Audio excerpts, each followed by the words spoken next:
गौरी कभी चिड़िया के पास जाती है। चिड़िया चिड़िया, आज मौसम बहुत ठंडा ठंडा है। मैंने और कालू ने सोचा है कि हम सब मिलकर गरम गरम खिचड़ी बनाते हैं, बहुत मजा आएगा। गौरी बहन, खिचड़ी खाने को तो मेरा भी बहुत दिल कर रहा है। अच्छा ही हुआ जो तुम आ गई हो। हम ऐसा ही करते हैं, हम मिलकर खिचड़ी बना लेते हैं और फिर मिलकर खाएंगे। चिड़िया, लेकिन हमारे पास ना दाल है ना चावल। तुम ऐसा करो, दाल और चावल ले आओ, फिर हम मेरे घर में ही बना लेंगे खिचड़ी। ठीक है गौरी, तुम जाओ और बाकी की चीजें देखो, मैं दाल और चावल ले आती हूँ। गौरी चली जाती है। चिड़िया अपनी रसोई में जाकर देखती है, दाल चावल का डिब्बा खाली था।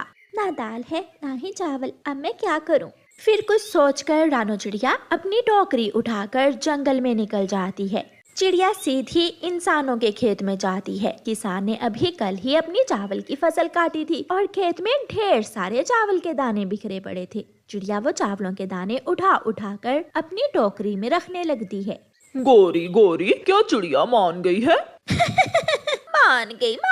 मैंने उसे दाल चावल लाने का कहा है। जब चिड़िया दाल चावल लेकर आ जाएगी तो फिर हम उसे नमक और घी लेने भेज देंगे। काम करेगी चिड़िया और खिचड़ी खाएंगे हम दोनों। बहुत मजा आएगा ऐसे ठंडे ठंडे मौसम में मुफ्त की खिचड़ी खाने का।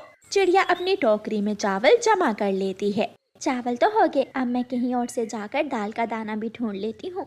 चिड़िया अपनी टोकरी उठाकर दाल का दाना ढूंढने निकल जाती है। चिड़िया जंगल की दूसरी तरफ जाती है। पहाड़ों के पास दाल का पौधा था। चिड़िया जानती थी, इसलिए चिड़िया सीधी उस दाल के पौधे के पास जाती है। इस पौधे पर दाल के बीज तो हैं, थोड़े हैं तो क्या हुआ, खिचड़ी तो बन ही जाएगी। चिड़िया उस दाल के पौधे से दाल जमा करती है और अपनी टोकरी उठाकर गोरी कव्वी के घर की तरफ जाती है। चिड़िया कव्वों के दरवाजे पर दस्तक देती है।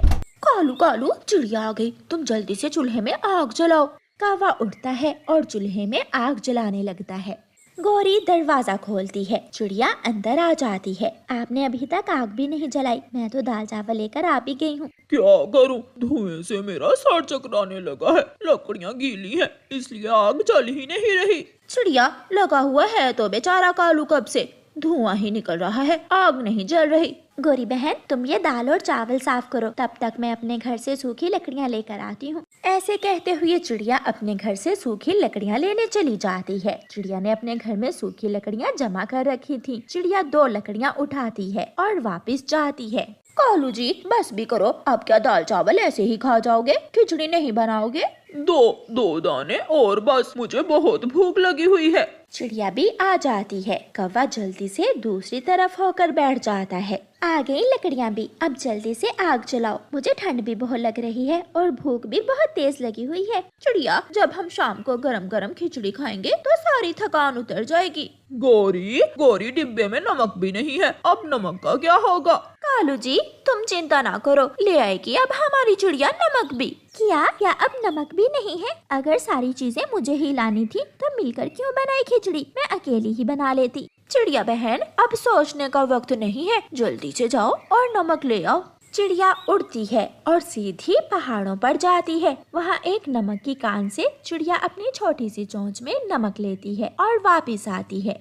लो, मैं ले आई नमक भी, अब मुझसे और काम नहीं होगा। हो गया, सारा काम तो हो गया, खिचड़ी बन गई है, मैं नमक मिलाती हूँ। और चिड़िया, तुम जल्दी से नदी से पानी भर लाओ, कमबख्त मटका भी खाली पड़ा है। चिड़िया मटका उठाती है और नदी पर चली जाती है। कालू जी, अब जल्दी से अंदर से दरवाजे की कुंडी लगा लो, जब चिड़िया आए तो दरवाजा न खोलना। मैंने तो कुंडी पहले ही लगा दी है। गौरी, तुम बताओ खिचड़ी कब बनेगी? बस थोड़ी देर बाकी है। चिड़िया भी मटके में पानी लेकर नदी से वापस आ जाती है। गौरी दरवाजा खोलो, तुमने दरवाजे को अंदर से कुंडी क्यों लगा ली है? चिड़िया, माफ करना छोटी चिड़िया, ये खिचड़ी थोड़ी है, इससे तो मेरा और कालू जी का पेट ही भरेगा, तुम जाकर घर से दाना खा लो। चिड़िया तुरंत अकल से काम लेती है और कहती है, मैं ये खिचड़ी खाऊंगी भी नहीं, क्योंकि पहाड़ों पर माहिर चील लड्डू बांट रही है। मैं तो चली पहाड़ों से लड्डू खाने, तुम खाओ ये खिचड़ी। चिड़िया थोड़ी दूर जाकर पेड़ के पीछे छुप जाती है।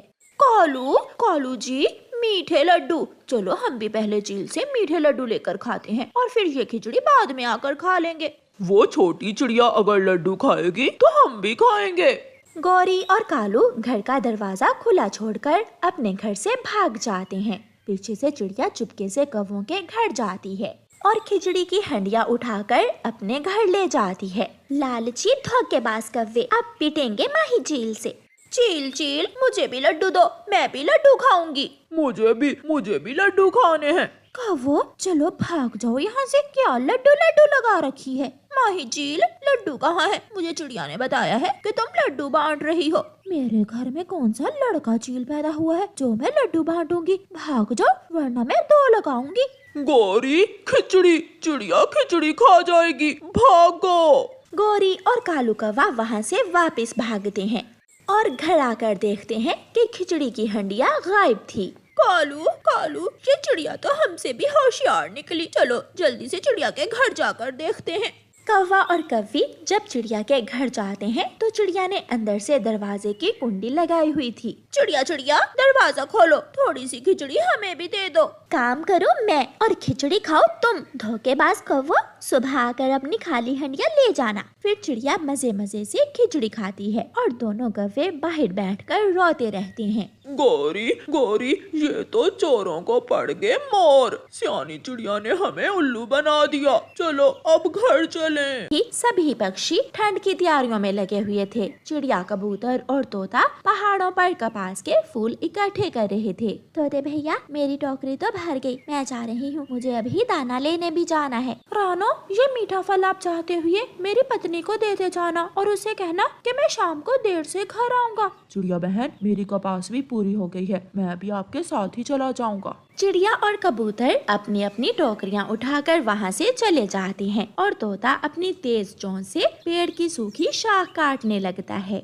हरियाली, ये मीठा फल मिट्ठू ने भेजा है। मिट्ठू कहाँ है चिड़िया बहन? वो सूखी लकड़ियाँ जमा कर रहा था, वो शाम को देर से घर आएगा। चिड़िया वहाँ से उड़ती है।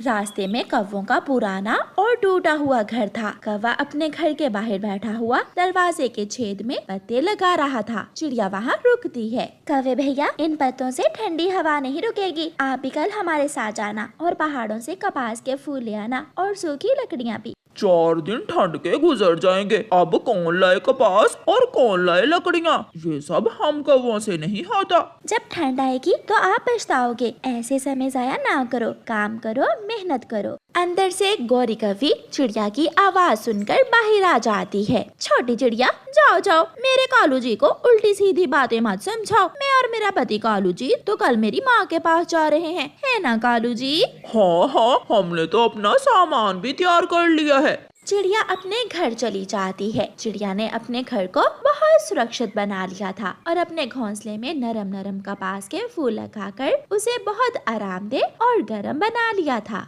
दूसरी सुबह जब पक्षी फिर से अपने अपने कामों पर निकल जाते हैं, कौवा और कौवी अपना बैग उठाते हैं और सैर सपाटे करने निकल जाते हैं।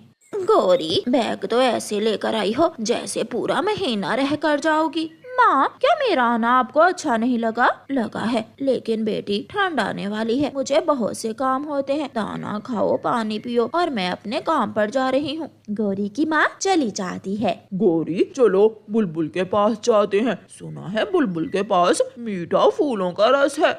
गौरी और कालू कौवा बुलबुल के घर जाते हैं। बुलबुल बहन, हम आज ही आए हैं। माँ से मिलने को मेरा बहुत दिल कर रहा था, सोचा अपनी बुलबुल बहन से भी मिल आती। बुलबुल बहन, मीठे फूलों का रस पीने को बहुत दिल कर रहा था, क्या मिलेगा? मिलेगा, जरूर मिलेगा। फिर बुलबुल कौवे और कौवी को मीठे फूलों का रस पिलाती है। खिड़की से सुनीता तितली बुलबुल को आवाज देती है, मैं अपनी कटोरी ले आई हूँ, अब चले? गौरी और कालू, अब मुझे जाना होगा। सुनीता तितली आ गई है, हमें आज गुलाब के फूलों का रस लेने जाना है। ठंड आ रही है ना, इसलिए सब तैयारी कर रहे हैं। हाँ हाँ, हम भी जा रहे हैं।